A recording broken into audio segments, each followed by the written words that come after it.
नमस्कार, जय हिंद, जय भारत। कैसे हैं मेरे सभी मित्र? आशा और उम्मीद करती हूँ कि आप सब लोग अच्छे होंगे, बेहतर होंगे, अच्छा स्वास्थ्य होगा और ईश्वर से प्रार्थना भी करती हूँ कि मेरे सब चाहने वाले, मेरे व्यूअर्स, मेरी ट्रांस कम्युनिटी, मेरी एलजीबीटी कम्युनिटी के मेरे सभी प्रशंसक, मेरे मित्र सब स्वस्थ रहे, अच्छे रहे। आप लोग को बहुत-बहुत धन्यवाद। आप लोग मेरी वीडियोज़ को देखते हैं, मुझे प्यार करते हैं, मुझे सुनते हैं और एक बहुत अच्छा रिस्पॉन्स आ जाता है कि एक ही दिन में 1000 व्यूज़ हो जाते हैं, तो मुझे बहुत खुशी होती है, मुझे प्रोत्साहन होता है।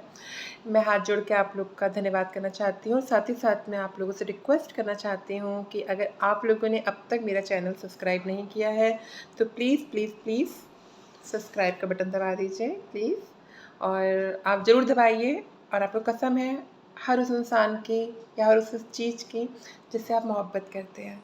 आपको अपने प्यार की कसम, प्लीज़ भाई चैनल को सब्सक्राइब कर लीजिए, मोटिवेशन मिलता है। मेरा तो ड्रीम है कि कम से कम 10K फॉलोवर्स हो तब तो मज़ा आएगा और मैं कुछ डिजिटल चीज़ें भी इसमें ऐड कर सकती हूँ, प्रोफेशनल तरीके से वीडियो बनाऊँगी तब। तो प्लीज़ चैनल को सब्सक्राइब कीजिए ताकि संजना साइमन को मोटिवेशन मिले और मैं बहुत अच्छी प्रोफेशनल तरीके से और अच्छी-अच्छी वीडियोज़ आपके सामने लेके आऊँ। आप लोगों के समक्ष आज जब मैं अपना इस नए वीडियो को प्रस्तुत कर रही हूँ, तो इसका आगाज़ करना चाहूँगी मैं एक गज़ल के माध्यम से जो कि नासिर जी के द्वारा लिखी गई है और ये फ़रमाइश करी है महिमा जी ने, चंडीगढ़ से रहने वाली हैं और मेरी यूट्यूब की व्यूवर है, मुझे पसंद करती हैं, अपनी बहन मानती हैं, तो उन्होंने बहुत रिक्वेस्ट करा और काफ़ी लंबे समय से कह रही हैं कि दी प्लीज़ कुछ गुनगुनाते हुए शुरुआत कीजिए। हर तरीके से शुरुआत हो गई है, अब थोड़ा-सा इधर भी दिखा दीजिए। तो मैं सच बताऊँ व्यूअर्स कि मैं अब रियाज़ नहीं करती हूँ और सिंगिंग नहीं करती हूँ। एक समय हो गया इन सब चीज़ों से दूर हुए और जब बरेली शहर में थी तो अपनी फ्रेंड्स लोग के साथ में बहुत हम लोग सिंगिंग करते थे। सोनिया जी, मैं हमेशा मतलब हम लोग तो लता, आशा जी के गाने गाया करती थी और बहुत अच्छे हम लोग अच्छे से सॉन्ग को मतलब प्रस्तुत कर दिया करती थी, अच्छे से गाती थी और अच्छा लगता था सब लोग को। लेकिन अभी बहुत समय से मैंने नहीं गाया है कुछ भी और मैं कोशिश करती हूँ फिर भी आपकी फ़रमाइश में। महिमा जी आपके लिए गा रही हूँ, आपको बहुत सारा धन्यवाद और प्यार और अगर प्लीज़ सॉन्ग अच्छा ना लगे तो कमेंट मत करिएगा, सॉन्ग को भूल जाइएगा और अच्छा लगे तो प्लीज़ प्रोत्साहित कीजिएगा, अच्छे कमेंट कीजिएगा ताकि मैं और अच्छा गा सकूँ और अच्छी कोशिश कर सकूँ। शुरुआत करती हूँ। नियति शौक भर न जाए कहीं, नियति शौक भर न जाए कहीं, तू भी दिल से उतर न जाए कहीं, नियति शौक भर न जाए कहीं, नियति शौक भर न जाए कहीं, तू भी दिल से उतर न जाए कहीं, नियति शौक भर न जाए कहीं। महिमा जी आपके लिए गा दिया है, कोशिश करी है बहुत समय के बाद में और जल्दी से चलती हूँ अपने वीडियो की तरफ। तो आज का जो वीडियो मैंने बनाने की कोशिश करी है वो मेरा जो प्रीवियस वीडियो है, what do top versatile and bottom mean, और क्या एक ट्रांस वुमेन भी एक बॉटम के होती है, जो मैंने वीडियो भी कल बना के अपलोड किया था। उसके ऊपर 2 लोगों ने एक जैसे कमेंट करे हैं, एक तो प्रशांत जाधव जी हैं और एक अवनीश ऐश जी हैं। ये 2 चैनल्स हैं जिनकी तरफ से मुझे वीडियोज़ आए, सॉरी कमेंट आए हैं कि मैम हम शीमेल के बारे में भी बात करें, क्योंकि जब आपने क्रॉस ड्रेसर की बात कर ली, गे बॉटम की बात कर ली, तो ये शीमेल कौन सी कैटेगरी में आती हैं और ये कहाँ पे हैं? इनके बारे में भी तो कुछ बात किया जाए कि ये जो वर्ड आया है शीमेल का, ये कहाँ से निजात हुआ और ये कौन होते हैं और क्या एक ट्रांस वुमन एक फीमेल भी होती है। जैसे कि मैंने बताया, एक ट्रांस वुमन क्रॉस ड्रेसर भी होती है, एक ट्रांस वुमन गे बॉटम भी होती है, तो क्या एक ट्रांस वुमन फीमेल भी होती है। चलिए फिर ठीक है, प्रशांत जी और अवनीश जी, आप दोनों की डिमांड पे ये वीडियो आपके सामने प्रस्तुत है। सर्वप्रथम बताना चाहूँगी कि जो एक ट्रांस वुमन होती है, क्योंकि हम लोग एक ट्रांसफॉर्म्ड पर्सन होते हैं from one sexual physical appearance to the another physical and sexual appearance। अगर हम जेंडर की बात करते हैं तो जेंडर तो हमारे जन्म से ही, जब से हमने मतलब होश संभाला है, हमने अपने आप को महिला ही माना है। हम महिला ही हैं और हमें किसी भी प्रकार के सर्जरी की ज़रूरत नहीं है। लेकिन समाज के कुछ मानदंड होते हैं और कुछ बातें ऐसी होती हैं जो कि लीगलाइज्ड फॉर्म में हमें पूरी करनी पड़ती हैं। हमें प्रोटोकॉल के तहत चलना पड़ता है, हमें संविधान के तहत चलना पड़ता है, और तभी वो सब चीज़ें हो पाती हैं पूरी। तो हमें ये शल्य चिकित्सा और मेडिकल साइंस के द्वारा बनाई गई सर्जरीज का भी सहारा लेना पड़ता है। तो इसी श्रृंखला में जब हम बात करते हैं एक मेल टू फीमेल बनने की, एक लड़के से लड़की बनने की बात जब हम करते हैं, फिजिकल अपीयरेंस में बात जब हम करते हैं, तो एक जो ट्रांस वुमेन होती है वो बहुत साल तक सोसाइटी के लिए, दुनिया के लिए एक मर्द की ज़िंदगी भी जीती है, एक क्रॉस ड्रेसर की ज़िंदगी भी जीती है, एक गे बॉटम की ज़िंदगी भी जीती है, और सर्जरी करवाने के बाद में वो एक ट्रांस वुमेन या कहा जाए कि एक महिला की ज़िंदगी भी जीती है। तो इन सभी चीज़ों में एक चीज़ आ जाती है कि भाई जब हम सारी बातें कर रहे हैं और हम सब प्रकार से जी लेते हैं, तो फिर ये फीमेल्स कौन होती हैं, ये लेडी बॉय कौन होते हैं, तो ये कौन सा चरण है और ट्रांस वुमेन कब किस समय इस कैटेगरी में फॉल करती हैं। तो बताना चाहूँगी, जी हाँ, मैं फिर से एक बार एक सच बोलूँगी और एक ज्वलंत टॉपिक पे बहुत ही बेबाकी से बात करूँगी, बिना शर्माए, बिना घबराए और बिना कुछ छुपाए। तो बताना चाहूँगी कि जी हाँ, एक ट्रांस वुमेन जो होती हैं वो एक समय ऐसा आता है कि वो एक फीमेल के समान और एक लेडी बॉय के समान भी अपनी लाइफ को जीती हैं। और सर्वप्रथम बताना चाहूँगी कि सोसाइटी के प्रोटोकॉल के हिसाब से, नॉर्म्स के हिसाब से, जो फीमेल है और लेडी बॉय टर्म जो है, ये दोनों ही टर्म एक एब्यूज़िव वर्ड में देखे जाते हैं, मतलब कि एक गाली रूपी शब्द में देखा जाता है। इसके सकारात्मक और इसके बहुत ही सभ्य समाज में इन शब्दों को अच्छी तरीके से नहीं देखा गया है। इन शब्दों को लोग या समाज या कह सकते हैं कि जो हमें संभ्रांत कलीसिया है या हमारे जो अपने पढ़े लिखा वर्ग है, उसमें ये वर्ड अच्छे नहीं माने गए हैं। इन वर्ड्स को अगर आप देखते हैं तो किसी इंसान को अगर आपको उसको गाली बकनी हो या उसको नीचा दिखाना हो या उसको सेक्सुअली आप कह सकते हैं कि उसको गंदा बोलना हो, तो आप उसको फीमेल बोल सकते हैं, उसको लेडी बॉय बोल सकते हैं। कहने का मतलब है कि समाज के किसी भी तरीके से या भाषा साहित्य में जो हम कहेंगे, इन दोनों शब्दों का वर्गीकरण जो है वो बहुत बहुत बहुत ही बेकार है। इन दोनों शब्द को कोई भी इंसान अपने ऊपर लेना नहीं चाहेगा। लेकिन मैं फिर भी यहाँ पे जब एक दो टर्मिनोलॉजी की बात चली है तो मैं ज़रूर कहूँगी कि जी हाँ, ये शब्द भले ही साहित्य जगत में, ये शब्द भले ही हमारे एटिकेट्स और मैनर्स और समाज में अच्छे नहीं माने गए हैं, लेकिन सत्य तो सत्य ही रहेगा। जी हाँ, एक ट्रांस वुमेन जब मेल टू फीमेल कन्वर्ट हो रही होती है तो वो एक समय ऐसा आता है कि वो फीमेल के समान भी जीती है। और ये समय होता है जबकि वो, देखिए मैं फिर से एक बार समझा देती हूँ टर्मिनोलॉजी को, जब तक कि हम अपने आप को एचआरटी में लेके नहीं आते हैं, हार्मोनल रिप्लेसमेंट थेरेपी में लेके नहीं आते हैं, हम एक लड़के के समान जीवन जीते हैं। दुनिया की नज़र में हम एक लड़के के समान जीवन जीते हैं। उस जीवन में हम लोग दो पार्ट करते हैं। जब कभी भी हम लोग महिलाओं के समान कपड़े पहन के, रूप सज्जा करके अपने आप की अंदर की महिला को एक्सेप्ट करते हैं, भले कुछ समय के लिए, तो उसको हम क्रॉस ड्रेसर बोल देते हैं। और जब हम लोग फिजिकल रिलेशनशिप में किसी व्यक्ति के साथ में लिप्त होते हैं, जाते हैं, तो वहाँ पे हमारा जो रोल हो जाता है वो एक बॉटम गे के समान हो जाता है। और यहीं पे जब हम साइकियाट्रिस्ट से मिलके, साइकोलॉजिस्ट से मिलके एक जीआईडी लेटर ले लेते हैं और हमारा हार्मोन्स स्टार्ट हो जाता है, हम मेल हार्मोन्स को ब्लॉक कर लेते हैं और हम फीमेल हार्मोन्स इनटेक करना शुरू कर देते हैं, तो उस समय एक 6 महीने के बाद, मतलब कि हार्मोन्स लेने के 6 महीने के बाद में हम या मैं कहूँगी ट्रांस वुमेन जो होती है, जी हाँ, वो एक फीमेल के समान ही जीती है। क्योंकि उस समय, उस पीरियड में जब आप एचआरटी में हैं, सपोज़ करिए कि आपने 2 साल की एचआरटी ली और इन 2 साल में मतलब कि 6 महीने आप हटा दीजिए, एचआरटी लेने के 6 महीने के बाद में आपका जो जीवन, आपके जो लाइफ़स्टाइल हो जाएगी, वो भले एक महिला के समान हो, एक पुरुष के समान हो, एक शोबे रुस्तम के समान हो, किसी के भी समान हो, लेकिन आप फ़िज़िकल बनावट के तौर पे एक लेडी बॉय या एक फीमेल ही गिने जाएँगे। वो इसलिए होता है, मैं बताना चाहूँगी आपको, क्योंकि जब हम लोग अपना मेल हार्मोन को किल कर देते हैं या उसको ब्लॉक करने के लिए कुछ मेडिसिन्स लेते हैं, इंजेक्शंस लेते हैं, तो हमारा जो मेल हार्मोन्स वाला जो पार्ट है वो हट जाता है बॉडी से।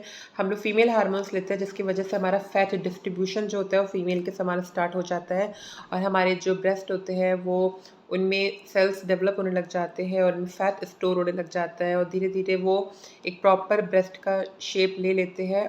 वो जो स्तन होते हैं बिल्कुल स्त्री के समान धीरे धीरे गट जाते हैं और 1 साल तक, मतलब कि अगर आपने 2 साल का हार्मोन रिप्लेसमेंट थेरेपी ले रहे हैं आप, 2 साल एचआरटी में हैं, तो 1 साल तक तो आप छिपा लेंगे हर चीज़ को, ढीले-ढीले कपड़े पहन के, अंदर से टाइट टी-शर्ट और ऊपर से ढीली जैकेट या टी-शर्ट पहन के आप छिपा लेंगे। लेकिन 1 साल के बाद में आपके जो बदन का, जो आपकी बॉडी का जो फैट डिस्ट्रीब्यूशन है, वो कहीं न कहीं ये बता देगा लोगों को कि आप एक महिला हैं। और क्योंकि अगर आप एक महिला के समान देखे जाएँगे और आपका जब अगर बॉडी को चेकअप करा जाता है, देखा जाता है, तो आपके पास में उस समय पीनस भी होता है, यानी कि आप शरीर में पुरुष भी हैं क्योंकि आपने सर्जरी नहीं कराई है। आपका लोअर पार्ट जो होता है वो बिल्कुल पुरुष के समान होता है और आपका नेवल, मतलब कि नाभि के ऊपर का जो पार्ट होता है उसकी बनावट कहीं न कहीं फीमेल के समान होनी शुरू हो जाती है या काफ़ी हद तक बन जाती है। आप लोग 1 साल तक फीमेल हार्मोन्स ले रहे होते हैं, तो उसका असर जो होता है वो आपके बॉडी के फैट डिस्ट्रीब्यूशन पे होता है और आपके ब्रेस्ट का डेवलपमेंट सामने वाले इंसान को कन्फ्यूज़ कर सकता है कि भई ये क्या पर्सनैलिटी बन के घूम रहे हैं। ऊपर से नेवल के ऊपर का पार्ट बिल्कुल महिलाओं के समान है और नेवल के नीचे का पार्ट जो है वो बिल्कुल फीमेल के समान है, वो मेल के समान है, क्योंकि वहाँ पे आपके टेस्टिकल्स भी है, आपका पीनस भी है और नेवल के ऊपर आपके ब्रेस्ट है। तो ये एक ऐसी सिचुएशन हो जाती है कि एचआरटी के 6 महीने के बाद से जब तक आप सर्जरी नहीं करा लेते, जब तक आप सेक्स रीअसाइनमेंट सर्जरी नहीं करा लेते हैं, आप माने या ना माने, आप फिज़िकल तौर पे एक फीमेल के समान ही गिने जाते हैं। आपकी गिनती जो होती है वो फीमेल या लेडी बॉय के रूप में ही होती है। कुछ फीमेल्स और लेडी बॉय जो होते हैं वो इसको अपना एक प्रोस्टिट्यूशन वे में चले जाते हैं और वो जब फिज़िकल सेक्स वर्कर के रूप में काम करते हैं, तो वो लोग जो होते हैं वो अपने हार्मोन्स ना लेके वो लोग डायरेक्ट ब्रेस्ट इम्प्लांट करवा लेते हैं, तो उनका जो ब्रेस्ट का साइज़ है वो बिल्कुल महिलाओं के समान हो जाता है और वो अपनी सेक्स ड्राइव को ख़त्म ना हो जाए, सेक्स ड्राइव ख़त्म ना हो जाए, इसलिए वो कोई ब्लॉकर नहीं लेते हैं, वो कोई हार्मोन्स, फीमेल हार्मोन्स नहीं लेते, तो उनका जो बॉडी का नीचे वाला पार्ट होता है वो बिल्कुल एक पुरुष के समान होता है, जैसे कि होना चाहिए, जैसे नॉर्मल सबका ही होता है हार्मोन्स लेने से पहले। ट्रांस वुमेन समझ रही होंगी, इसको रिलेट कर रही होंगी कि जब हम लोग हार्मोन्स नहीं लेते हैं, ब्लॉकर्स नहीं लेते हैं, उससे पहले जो हमारे नेवल के नीचे वाला पार्ट होता है बिल्कुल एक पुरुष के समान ही एक्टिव होता है, वर्क करता है।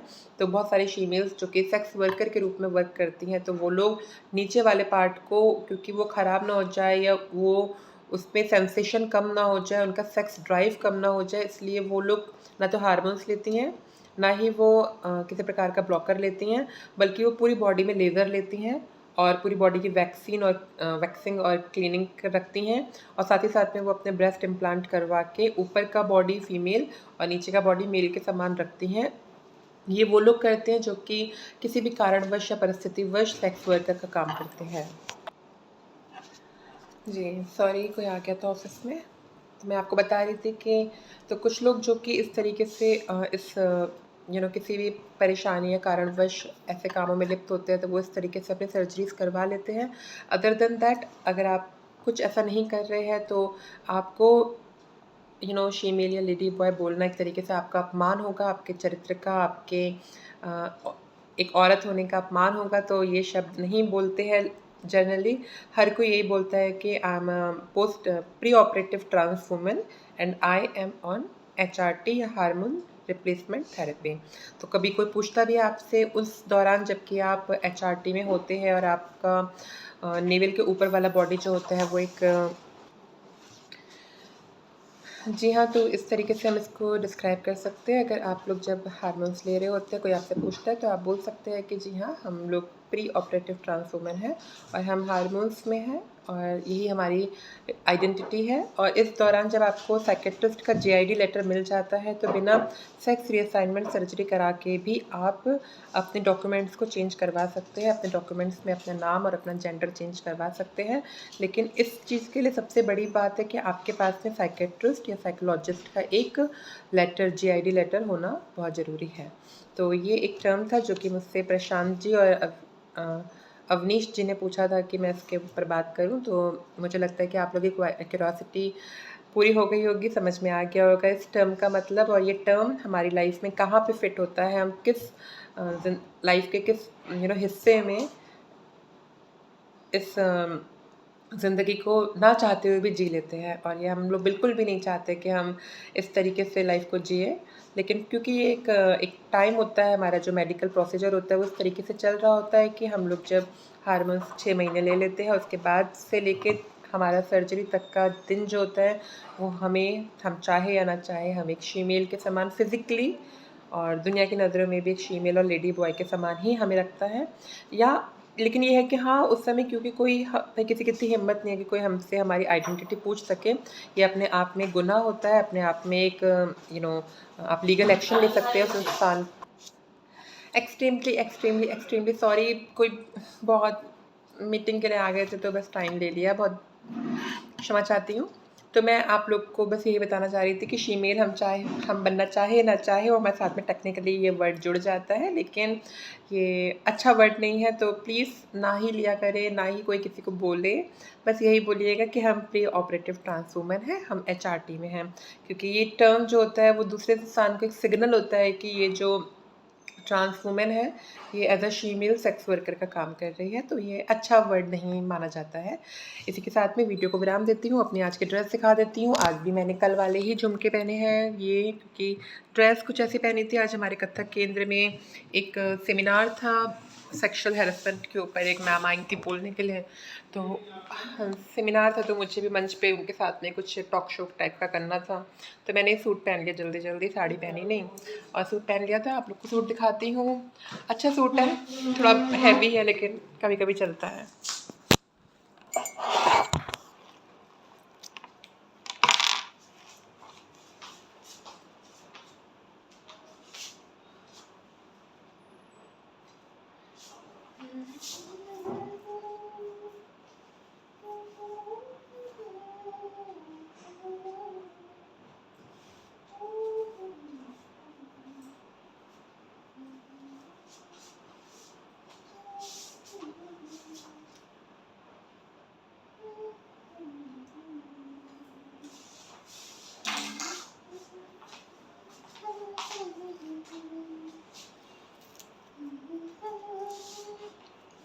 किसी ने कल के वीडियो में कहा था कि मैं बहुत पतली हो रही हैं, मुझे भी लग रहा है कि हाँ मैं थोड़ी सी तो पतली हो गई हूँ।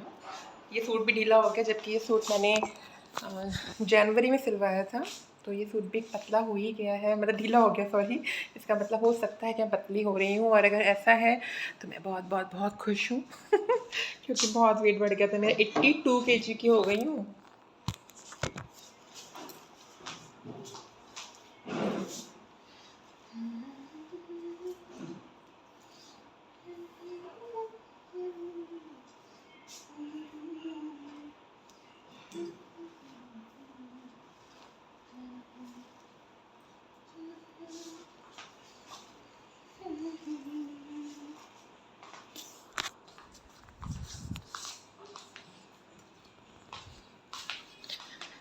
सो डियर फ्रेंड्स, वीडियो को विराम देते हैं यहीं पे और आप लोगों से विदा लेते हैं। आप लोग अपना प्यार, अपना केयर, रिस्पेक्ट यूँ ही बनाए रखिए मेरे साथ में। वीडियोस को लाइक कीजिए, कमेंट कीजिए अच्छे अच्छे, और इसको शेयर कीजिए अपने दोस्तों के साथ में भी। और आप लोगों को मेरी तरफ से बहुत बहुत बहुत सारा प्यार। फेस्टिवल का टाइम चल रहा है, फेस्टिवल सीज़न चल रहा है, तो आप सब लोग अच्छे से फेस्टिवल मनाइए। हर त्यौहार की आपको अग्रिम शुभकामनाएं। कल और परसों मेरा केंद्र से छुट्टी है तो मैं घर पे ही होंगी, तो मैं वीडियो नहीं बनाऊंगी। अब नेक्स्ट वीडियो मैं मंडे को बनाऊंगी, मंडे को अपलोड करूंगी। तब तक के लिए बाय, अपना ख्याल रखिएगा सभी व्यूवर्स। प्लीज़ चैनल को सब्सक्राइब कीजिए, कमेंट लाइक ज़रूर कीजिएगा। Bye. Sanjana Simon YouTube channel से। जय हिंद, जय भारत। और अगर गाना बुरा लगा हो स्टार्टिंग वाला तो प्लीज़ प्लीज़ प्लीज़ कोई मैसेज मत करिएगा। बाय।